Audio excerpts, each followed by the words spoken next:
Hi అండి అందరికీ welcome back to my channel prions life style and cooking. ఇది కూడా వీడియో పెట్టాలా అని మాత్రం దయచేసి అనుకోకండి. ఈరోజు వీడియో ఏంటంటే కాకరకాయ ఫ్రై ఎలా చేయాలో చూపిస్తాను, చూసేయండి.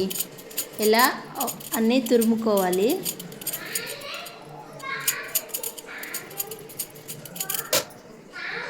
ఆ తర్వాత ఇలా ఒక ఘాటు పెట్టేసుకొని విత్తనాలన్నీ బయటికి తీసేయాలి. ఇలా 1 by 1 అన్నీ విత్తనాలన్నీ తీసేసుకున్న తర్వాత ఇవన్నీ ఒక బౌల్లోకి తీసుకొని ఆ తర్వాత అందులోకి కొంచెం ఉప్పు, పసుపు వాటర్ వేసుకొని బాగా పిసికేసి నీట్గా క్లీన్ చేసుకొని పక్కన పెట్టుకోవాలి. ఆ తర్వాత ఒక కడాయి పెట్టి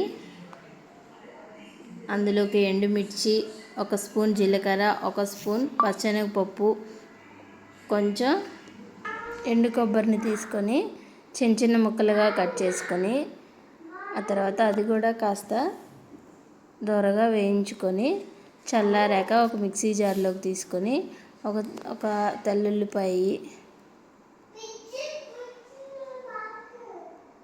కాస్త ఉప్పు వేసుకొని మిక్స్ చేసుకొని పక్కన పెట్టుకోవాలి.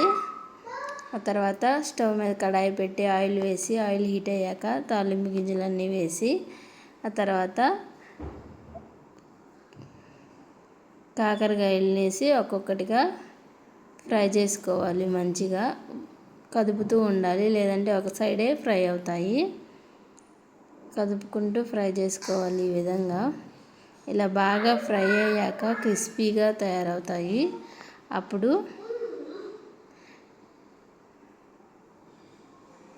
మిక్స్ చేసి పెట్టుకున్న మసాలా ఏదైతే ఉందో అది వేసుకొని ఒక 2 minutes బాగా కలుపుకోవాలి.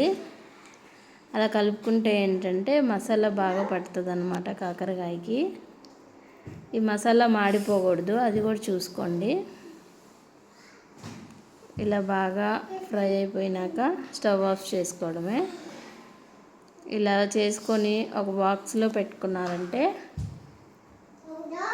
3-4 days అయినా సైడ్ డిష్గా వాడుకోవచ్చు, పప్పులోకైనా రసంలోకైనా. ఇదేనండి ఈరోజు వీడియో. Thanks for watching.